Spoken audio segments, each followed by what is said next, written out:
Good morning. On behalf of Eden Autism Services and a group of some very talented purveyors of innovative autism services, including WebTeam Corporation, New Jersey Institute of Technology, and Autism and Development Disorder Screening, I welcome you to this event this morning and welcome you also to this celebration of New Jersey as a state that has been a very progressive player in the autism services development in the United States.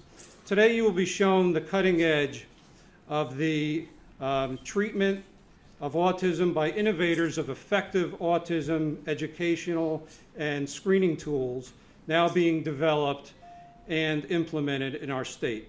My name is Bob Titus, and I am the father of Joseph, who is now 30 years old and resides in a place that was once considered beyond the hope of any parent of a child with significant lifetime affecting autism.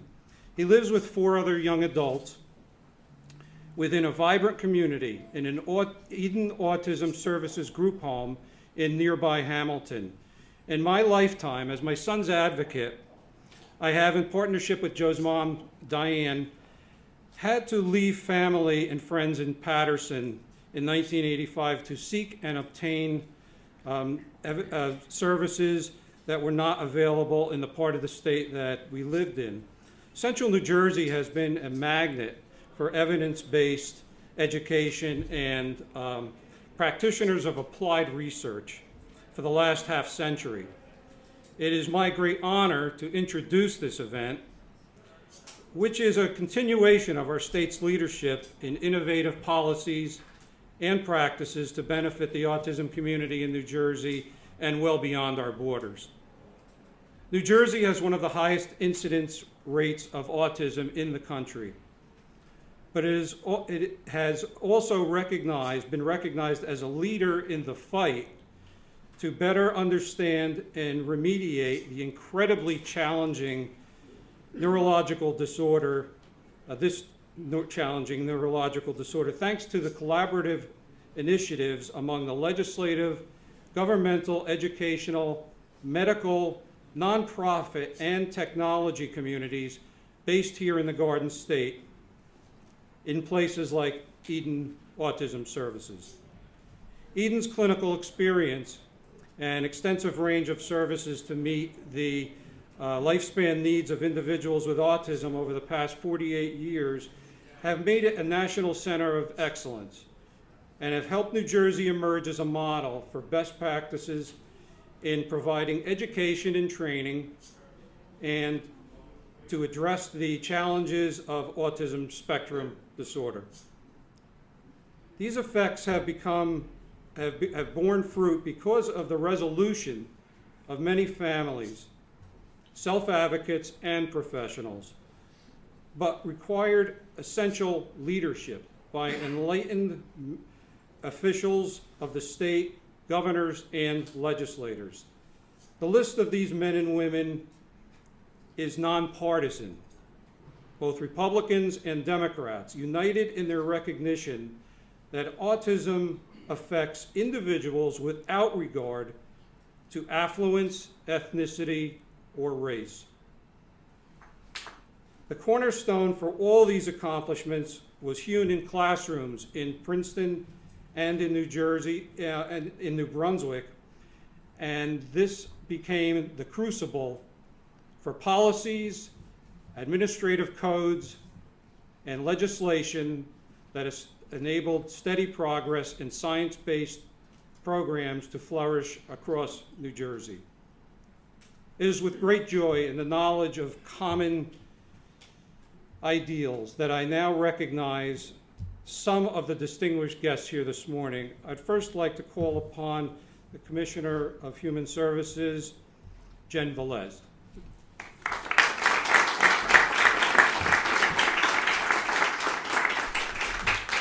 Good afternoon, everyone. I have no prepared remarks. When I walked in, they said, "Can you say a few words?"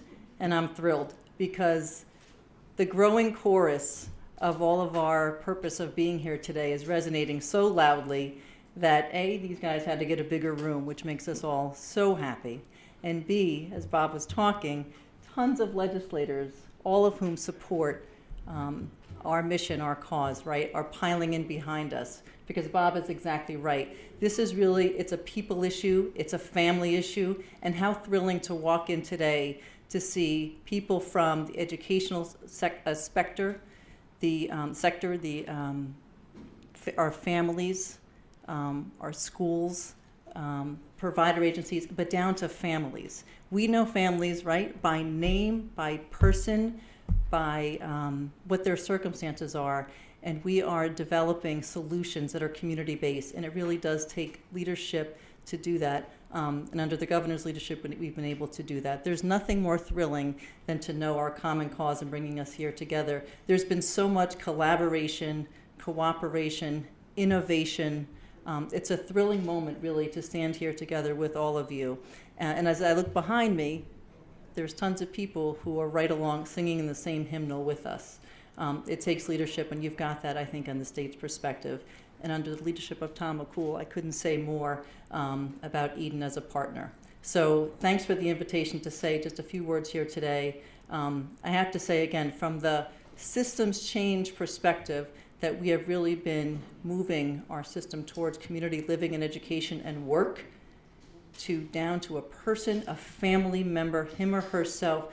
We know the needs, and we know the ripple effect that one stone in the pond has in a whole family system. And we've been responsive, I think, to those efforts.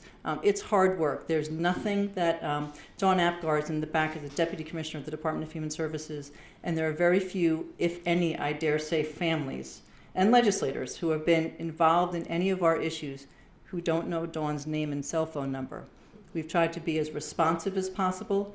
The issues, as all of us know, are complex, but they're interwoven in community living, education, patience, innovation, and a ton of progress. Sometimes slow, oftentimes slow, but we're making progress. And it really is because of so many of you in this room, too numerous to mention for sure. But certainly on behalf of Eden, under Tom McCool's leadership, I think it's been a phenomenal ride thus far. So thank you very much for the few moments. Sure. Thanks, Jen.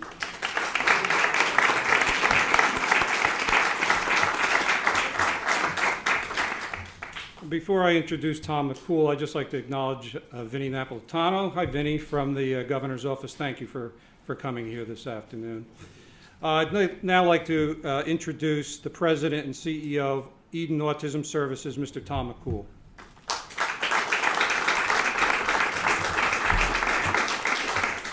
Thank you, Bob, and thank all of you for coming. This is a tremendous turnout. When we started talking about New Jersey and all the struggles we have with autism, and I talked with my colleagues around the country, we have a great situation in New Jersey compared to other states. And I think as we talked about what to do today, we really wanted to take some time out and take a breath and recognize that we have come a long way here in New Jersey. And it's really been, as we've all said, a collaborative effort. But it's really thanks to our governors, our state legislators, public agency leaders, particularly Jen Velez and Dawn Apgar, and as you've heard, have really been partners. We know they have a tough job. They have a lot to do with little resources, and it's important that we all work together to do what we can realistically on behalf of the children, adults, and families with autism. We have two great advocacy organizations in the state, Autism Speaks and Autism New Jersey, and we find them very helpful to families to really direct families to those organizations and agencies that provide direct services like Eden. And so they help with fundraising, with research, and they also help families find the services that they need when they need them. We also have our colleges and universities in New Jersey, particularly Rutgers, New Jersey Institute of Technology, Thomas Edison State College, the College of New Jersey, and Rowan University, to name a few, who have dedicated resources to educate autism service providers, particularly teachers, first responders, and residential and employment support staff. Of the many high-tech companies in New Jersey, many have focused on developing apps and other applications to help children and adults with autism learn to communicate. That's the major factor that we deal with in dealing with children with autism. So essentially, we have every right to be proud of what we've done individually and collectively here in New Jersey. I want to mention Eden has been around since 1975, and I just want to mention two projects that we're especially proud of recently. Last October, we moved into our new education and outreach center in Princeton Forestall Village. This is a model autism education center, and we've had visitors from all over the country and actually all over the world look at this center, and the building is only part of it. The real key to Eden's success in working with children with autism is its instructional methods and its curriculum, which leads to the second thing we're very proud of. We've recently launched ELMS, the Eden Learning Management System. And what we've done is we've taken the Eden assessment, the Eden curriculum, an electronic recording system, and we put it into a learning management system that will help teachers in the classrooms deliver services for children with autism. So we know we have a lot more to do, but it's extremely important that we continue the collaboration among state leaders, higher education, technology partners, public funding agencies, the governor, and our legislators in order to further achieve our mission. Today, we want you to hear from some of our partners. We know it's getting warm here. We'll try and move it as quickly as we can. And first, it's my pleasure to introduce Dr. Michael Lewis, who is the university's distinguished professor and the director of the Institute for the Study of Child Development at Rutgers University. And Dr. Lewis has worked on an app to help us diagnose autism much before the 2.5 to 3 years that it's now taking. Dr. Lewis.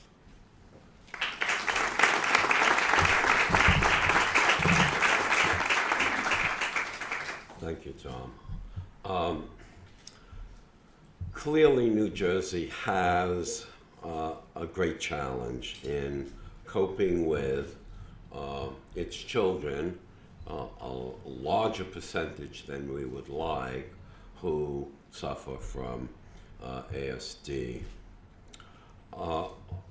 A major problem that we're confronted with, beside how to initiate programs that help these children, is in their identification. And I'll just speak briefly about a project that Dr. Tara Matthews, sitting right over here, and I have undertaken in the last 1.5 years. Dr. Matthews is a pediatrician, and I'm a basic research scientist. I'm also the founding director of the Rutgers Robert Wood Johnson Medical School Autism Center, which is devoted mostly to research.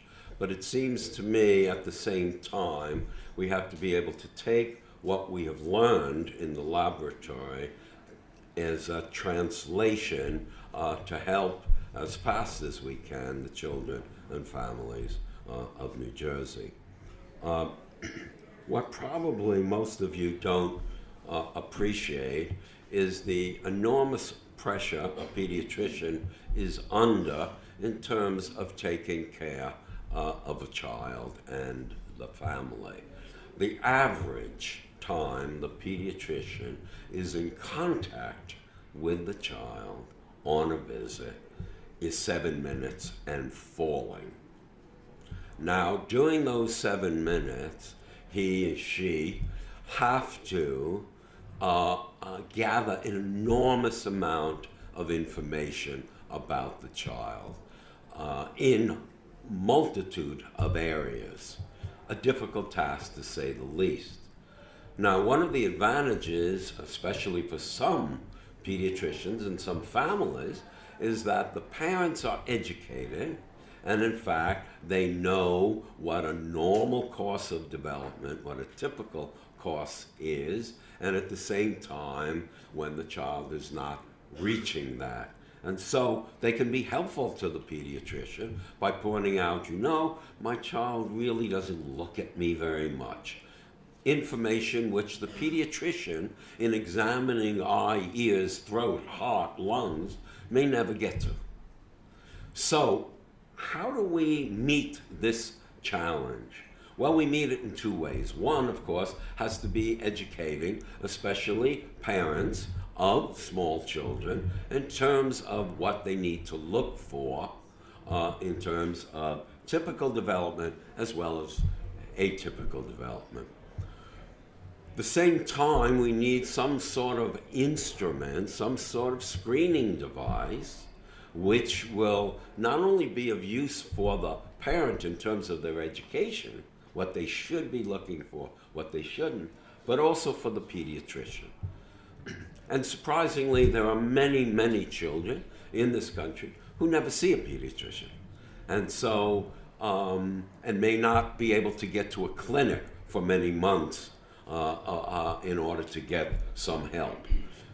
So, our idea, Dr. Matthews and mine, was to try to develop a screening device that could be app-friendly and which could be used by families, not only in New Jersey, but across the country, and not only in this country, but indeed across the world, where the problem of autism receives relatively little attention. Now, how do you go about doing something like this? I spend most of my day in laboratories. Dr. Matthews spends most of her time seeing patients. And so we need to combine those kinds of skills. And the way to do that is to find out what is it that we already know about development. The last 50 years, the NIH has spent literally billions of dollars to find out about children's development, and I have participated in that. At the same time, pediatricians have found through examination a great deal of information in terms of a normal development or typical development. So we decided that we're going to pool our resources, the clinical and the research, and we're going to create lists of questions, the answer to which will tell us something about whether or not the child is likely to have ASD. So the first order of business is, in fact, to make use of what the feds and the state, I might add, New Jersey, leads in terms of a commitment to research, to find out what is it that we know and what we don't know. And we went about doing that. Let me give you a really easy example. I like to talk science, so I'll give you a really quick one that you'll enjoy. We know that by 15 months, children, when they look in mirrors, and if you put a red dot on their nose, if they look in the mirror, they're going to touch their nose. We know all children who are developing typically by 2 years touch their nose when they look in the mirror and they see a red dot on it. Well, this is a very well-studied event, and in fact, we've incorporated it into our app, along with more standard questions, such as when you call the child by name, do they look up? Do they greet you when you enter a room? And I could go on and on. And so between pediatric and research experience, we created what we call Autism and Developmental Disorders Screening App, or for short, ANDDS. Is that right? I think so. Close, in any event. Now, when you develop a screening device, it's not a full examination. It has to be, one of the qualities of any screening device is that it has to be done relatively quickly.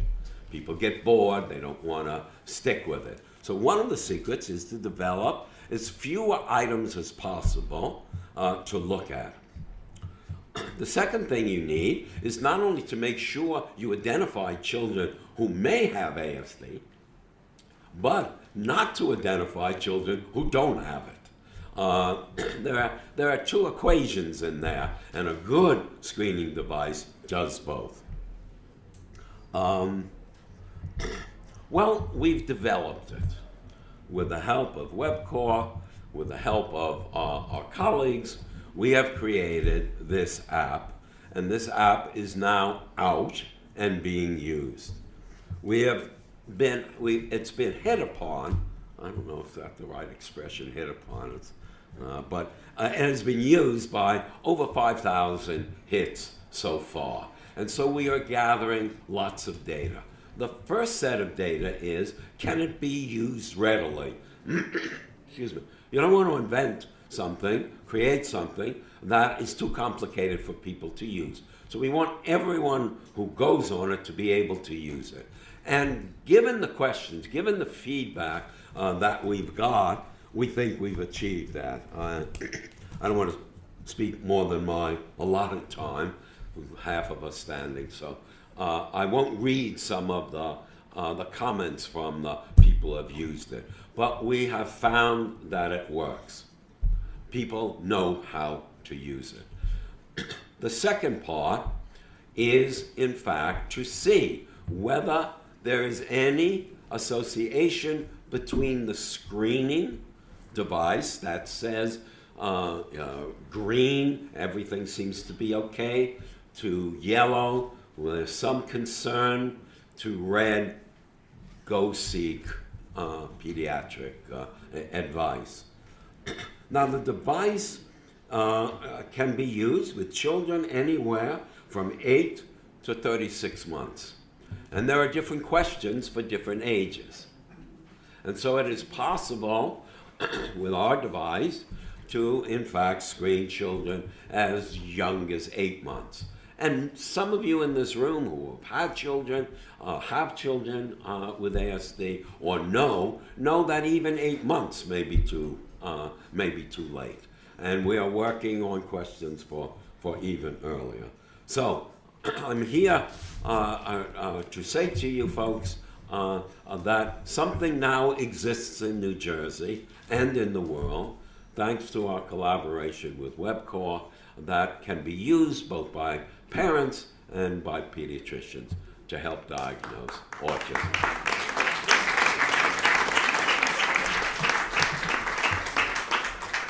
We are going to change the schedule up a little bit. The speaker is going to be calling the assembly for a vote. So I'd like to recognize and ask Speaker Oliver to come up. Thank you so much. I want to thank all of you for being here today. Thank you for your ongoing commitment to the issue of autism, spectrum disorder, and associated issues. Early in my career, I worked in early childhood. And as I walked in the room and I listened to Dr. Lewis, I was sharing with some of the faculty from NJIT that what I learned in early childhood, because of course we had a lot of child study teams involved with us. It is so important for parents to have access to education and resources, because I know I personally experienced parents who remained in denial for a long period of time that their child couldn't look in a mirror and touch their nose.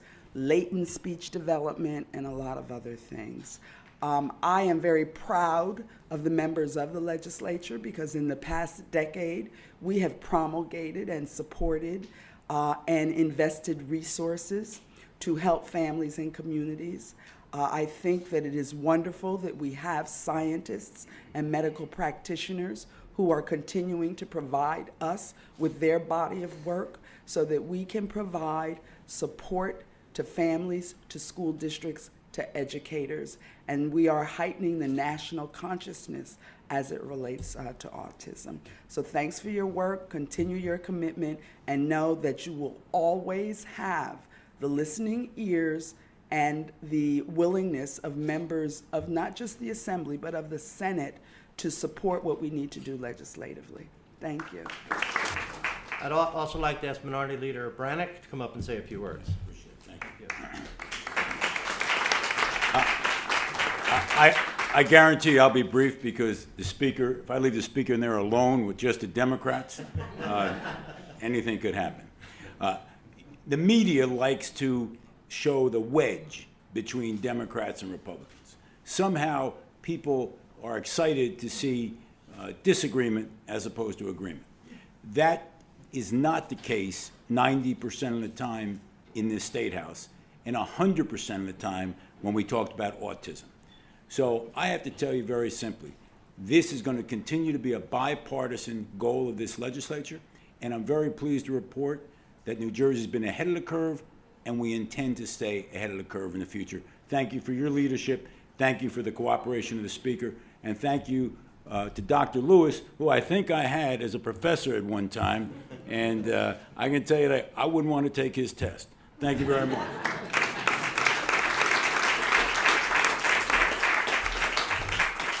A couple of months ago, we had some visitors to our new Education Outreach Center, Jack Chittarelli and Donna Simon. I'd like them to come up and say hello.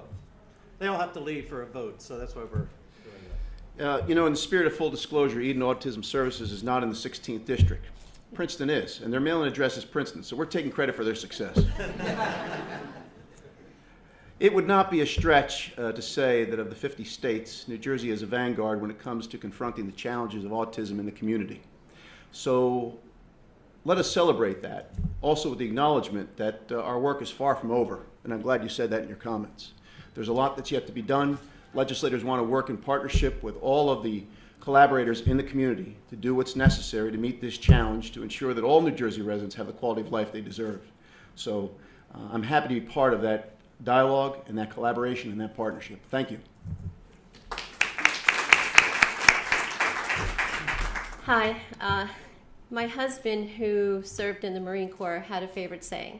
When you go up to a wall and you can't get through it, you go around it, you go over it, you go under it. We will take this hill together. There is nobody in this room, and I will challenge you to find a person who hasn't been touched by autism, whether personally, family-wise, like I was, or somebody who knows somebody, a cousin, a friend, a neighbor. There is a wide spectrum from early development, early intervention, through the spectrum of autism, from low functioning all the way up to Asperger's and comorbidity, all the way out to aging out. We have a huge amount of work together, but look at what we have accomplished so far. And when we went to the Eden Institute, not only is New Jersey a leader, but Eden is a leader. And I am very proud to be part of this. We are currently working on a piece of legislation to clarify the 2009 insurance law to help parents further, because some of them have to spend $9,000 a month. So I am a huge and passionate advocate for further education, further funding, further research, and to partner together, because a cellist cannot play a symphony alone. So we will all work together. Thank you very much.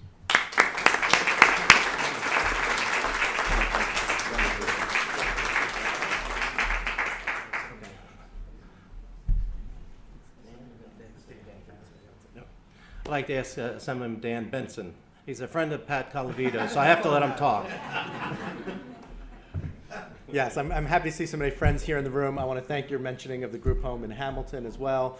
I represent the 14th Legislative District with facilities in Plainsboro and Hamilton and Monroe in the area.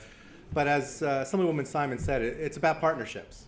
And whether it's partners with our teachers, with our parents, with community organizations like Autism New Jersey and Autism Speaks, and of course with providers like Eden, we really need to all work together. And as we look, we have to look not only at whether it's insurance, whether it's education, about early intervention with healthcare. It's looking at, as children go into adults, making sure that we provide care not only in infancy, but all throughout their lives. And that cradle to adulthood, making sure that we don't drop the ball at any point, because development is something that happens throughout our lives.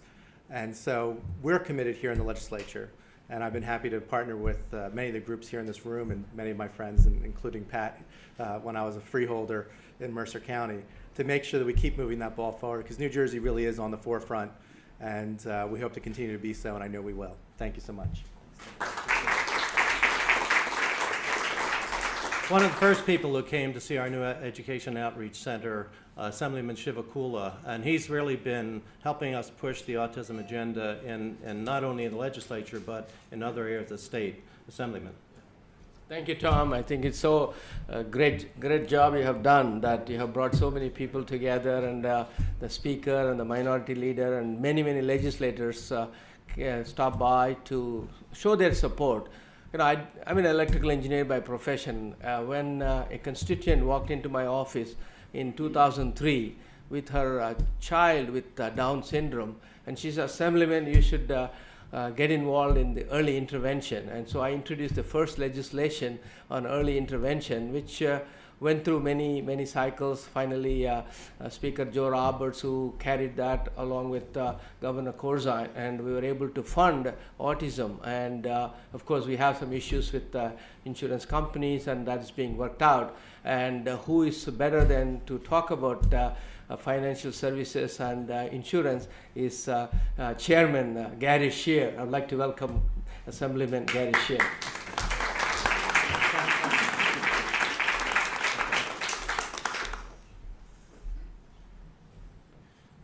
Good afternoon, and thank you, Assemblyman Shivakula. The Assemblyman does not speak of himself as he should. A number of years ago, the Assemblyman prodded me and pulled me in all directions to come and take a trip to visit Eden. And really, I knew very little, and he knew so very much, and has been such a stalwart supporter of this great organization and cause. As Assemblyman Shivakula mentioned, I have the privilege to serve as chairman of the Assembly Financial Institutions and Insurance Committee. Before serving in that capacity, I was one of a number of members of the General Assembly to have the privilege to sponsor a number of bills directed at the issue of autism, which all of you, I'm sure, are familiar with. More to the point, and most recently, and I see representatives from some of the insurance companies here, as well as our autism family. Most recently, about 5.5 months ago, my committee held a hearing on the issue of whether or not both the intent and letter of those great pieces of legislation, which were signed by, at that time, Governor Corzine, have been endorsed by both sides of the aisle and have been gathered also by Governor Christie as well. Whether or not the intent of those bills has in fact been taken. There were some significant questions which were raised by members of the New Jersey family who were affected and are affected by autism, who believed that indeed the bills were not being fulfilled. As a result of that hearing, my colleagues and I on the committee threw out the gauntlet, if you will, both to the autism community on the one hand and the insurers on the other, and instructed them to sit down, to speak to each other, and to work out the problem. As I've said on so many times, as Assemblyman Shivakula will tell you, I've oftentimes said to colleagues and friends in business and industry that either you make a decision for us and guide us in the proper direction, or the legislature will, and I assure you, you'd prefer if the legislature doesn't act in such a capacity. The bottom line is I'm pleased to report to you that, number one, the autism community has developed a multi-page brief, if you will, on so many of the very issues which were addressed in the legislation, which according to their perspectives have not been fulfilled. I'm pleased to report that on September 16th, just a few days from today, there will be a meeting of the insurers joined with the autism community to begin an in-depth discussion in terms of how to ensure that those pieces of legislation are fulfilled, number one, to make recommendations on other legislative intent and initiatives that will better propel New Jersey as one of the leaders, if not the leader, in terms of autism. I'm so very honored to be a part of an 80-member General Assembly. You had the privilege to hear from our speaker just a few minutes ago. You heard from a minority leader as well. It is not coming from Assembly Democrats. It is not coming from Assembly Republicans. It is coming from members of the New Jersey community who join with you, first and foremost, in standing together to work together to find solutions, to support groups like Eden, first and foremost, for the tremendous initiatives and work that they do. There is so much to be done, but it can only be done if we stand together. It can only be done if we commit and recommit ourselves each and every day to getting it done. Thank you so very, very much for the privilege to be here today.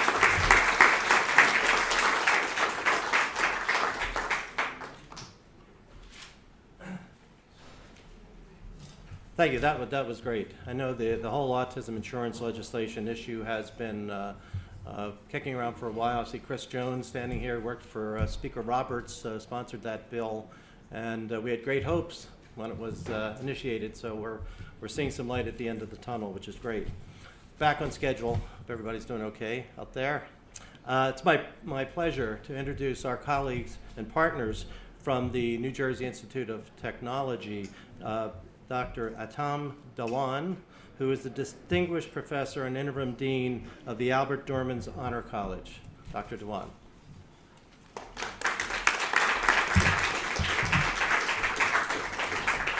Thank you very much for joining us this afternoon. As Dr. McCool and Dr. Lewis mentioned, that when we have the prevalence rate in New Jersey as high as 1 in 49 children growing up with autism spectrum disorder, we need to address this issue with collective wisdom and collaborative synergy. They say that every child is unique. This is very true with children with ASD. As the name autism spectrum disorder reflects, it is a disorder of broad variation of learning and communication disabilities.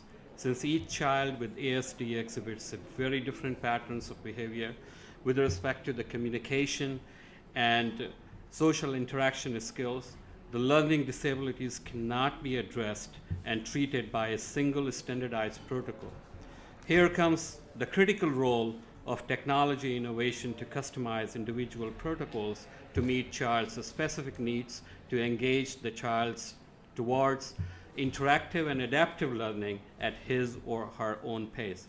This is particularly important that these technologies must provide early intervention, as the leadership under the Eden Autism Services with Dr. McCool has mentioned, that they need to sustain a pattern of continuous learning and improvement. Naturally, such protocols and technologies may not be effective if they are only delivered at a specific location for short time periods. They need to be delivered and used at the point of care locations, including home and other places, wherever and whenever a child would like to interact or play with them. This is exactly what WebTeam Corporation, with visionary leadership of Dr. McCool and the world-renowned expert in ASD, Dr. Lewis, has initiated. I'm so impressed and grateful to Mr. Nish Parikh for his technology innovation that has developed this wonderful collaborative synergy to address the critical issue. Their innovation delivers the Eden intervention curriculum through the point of care smart mobile technologies, as you can see outside with the iPad or even the iPhone or the smartphones. This innovation is now complemented and enhanced by NJIT, AutismMind, customized interactive toys. One of the physical embodiment of Penguin is on the display outside, but this is just one toy. The basic cause over here is to develop different kind of toys and physical embodiment that are suitable for engaging a specific child for reinforcement in learning paradigms. The NJIT innovation on the development of the AutismMind interactive toys comes from creative minds of NJIT undergraduate students under a unique, innovative research and entrepreneurship program called the Interdisciplinary Design Studio. I'm so grateful to visionary leadership of President Dr. Joel Bloom of NJIT and the Provost and Executive Vice President Dr. Fadi Deek and Senior Vice President of Research and Technology Dr. Don Sebastian. Two of them are standing right over there. For their encouragement and support to IDS program. This program in the Albert Dorman Honors College provides honors students a great opportunity to innovate and research to develop entrepreneurial solutions to problems of high societal impact such as autism, diabetes, Parkinson's disease management. IDS students under the mentorship of IDS External Advisory Board members who are industry experts, leaders, angel investors, and successful entrepreneurs learn pathways from innovation to entrepreneurship. It's amazing to see how smart minds of our younger generation can pick up a critical issue of high societal and economic impact and develop an entrepreneurial, technological, innovative solution. Our students, Amira Assager, Mariam Salvani, she is standing back over there. Cameron Asif, he's somewhere here as well. Yeah, there you are. And Livia Correvela, proposed interactive toys-based innovative learning system to help engaging children with ASD when they were just freshmen at NJIT. And they had no knowledge of the WebTeam Corporation. It was a coincidence for wonderful collaborative synergy that we met Mr. Nish Parikh and Mr. Manish Patel in the IDS and External Advisory Board, and they came to know about the students' innovative ideas towards the autism spectral disorder management. I'm grateful for Mr. Parikh and Mr. Patel and Dr. McCool and Dr. Lewis for mentoring the IDS students that has led to this enhancement to the protocol that you will see outside this particular room. So it is obvious that in order to improve the communication skills of autistic children, we need to have more interactive and engaging communication and social interaction and cognitive function improvement protocols. But in order to achieve this goal, that we all will be proud of, that these children can become responsible, contributing, and perhaps leaders in our society, we need to bring together this collaborative synergy involving academia for research and innovation, clinical healthcare for research and technology validation, industry and businesses for commercialization, nonprofit organizations for implementation and service support, policymakers and legislators for infrastructure support and resources, and of course media for increasing the awareness. And guess what? All of that synergy is right here in this particular room today. I would urge you to continue enhancing this particular synergy to bring this exciting technology innovation to the hands of ASD children, family members, healthcare providers, and educators to help educating ASD children so that they can become an integral and contributory part of our society that we will be proud of. Thank you.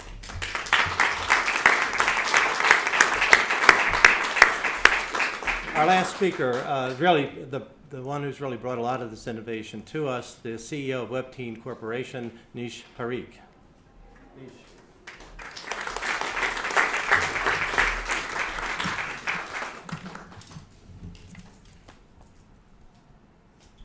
Thank you, Tom.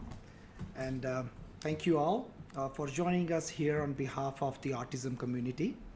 I would like to thank Eden Autism Services, NGIT, and Dr. Michael Lewis to give us an opportunity to collaborate with them and share their expertise with us to develop some of the innovative solution we have developed for autism community. I am honored and humbled to be here today at New Jersey's historic State House, standing at crossroad of past, present, and future of innovation for autism. My journey started 5 years ago when I visited one of the most reputable special needs school in New Jersey and saw that highly qualified special ed teachers are spending a lot of their time, valuable time, gathering and recording the data. And the special need classrooms were very, very much underserved in terms of utilizing the technology. I also met several families with child on the spectrum and heard stories of daily challenges, struggles, and frustration. And of course, sometimes a small moment of success. I listened carefully to what parents kept telling me. What more can we do for our children? Additionally, I felt coordination between the parents, teachers, and therapists was also a big challenge. The challenge made me determined to do something that would help parents, teachers, and therapists to collect data, share data, at the same time make the intervention more intense and more effective at low cost. Human touch is very important. I have always believed when it comes to an intervention for children with autism, we cannot undermine the importance of having highly qualified special needs teachers. But at the same time, I saw our school districts are struggling with the shrinking budget. On the other hand, we do not have enough trained, experienced professionals to fulfill high demand of additional needs.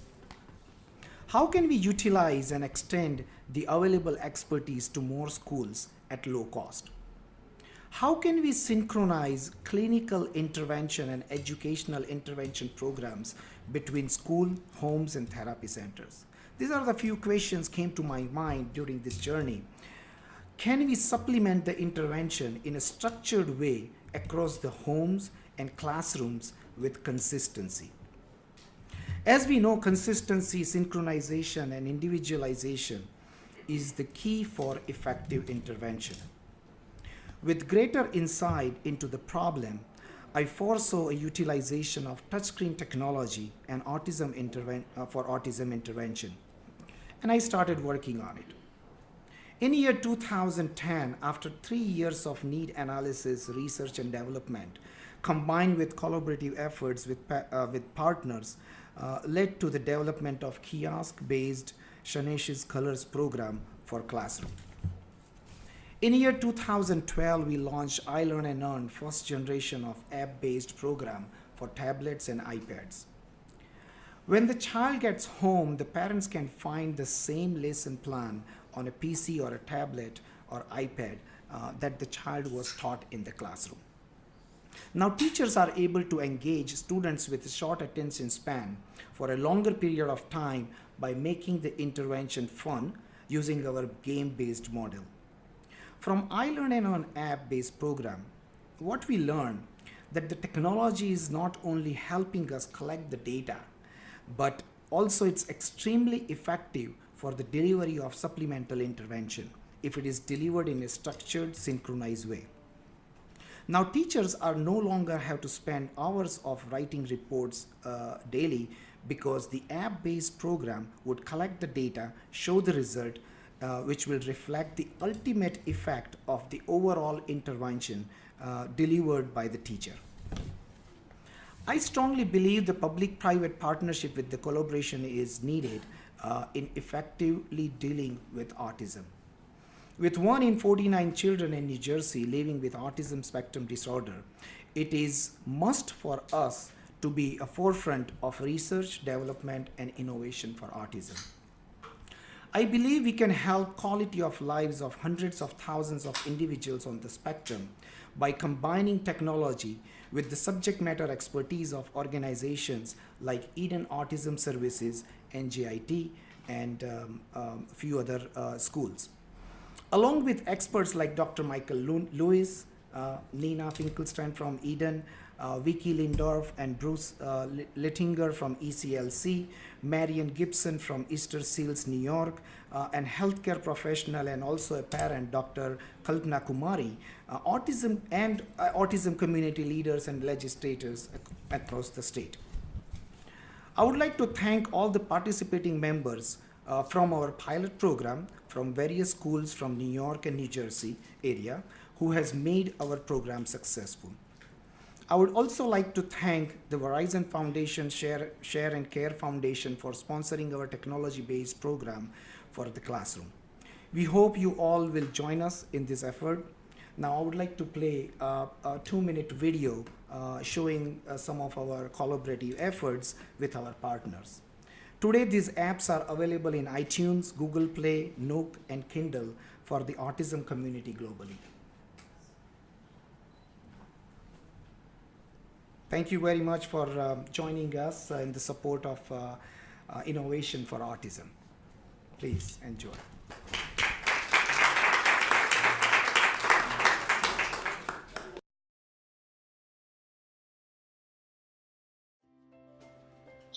We have been working on developing for parents apps which will allow them to answer questions about the child's behavior.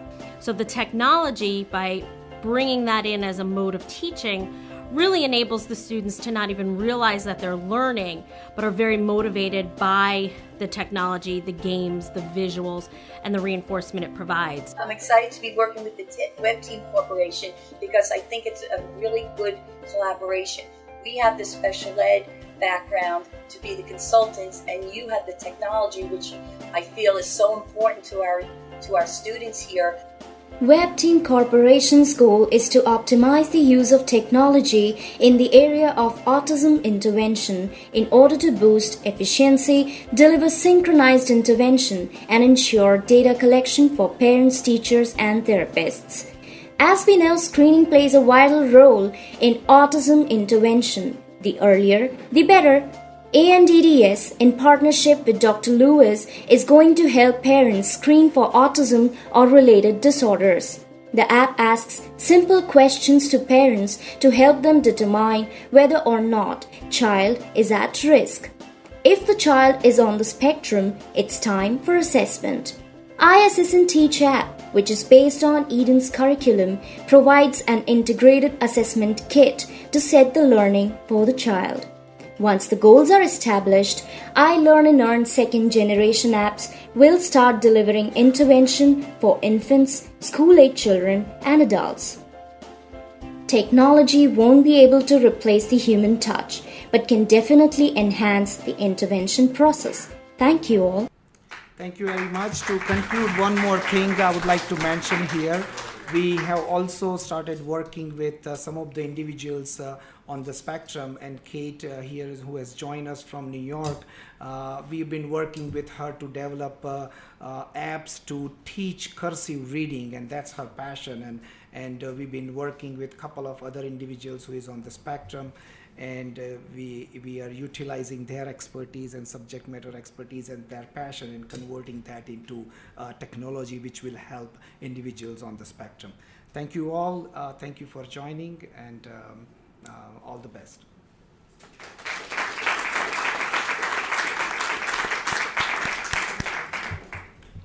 As a parent, it's nice to have the last word, and especially in an event like this. I just want to acknowledge a few people, because I have the last word, that are here today. I'd like to say hi to Chris Jones, who's worked with Assembly Speaker Roberts very hard on a package of bills that have benefited the autism community greatly. I'd like to say hi to Dina from Autism Speaks, and Jerry Thiers from ASHA, the Private Schools Association, and I saw earlier Dan Keating and Donna from ABCD. Hi, Donna.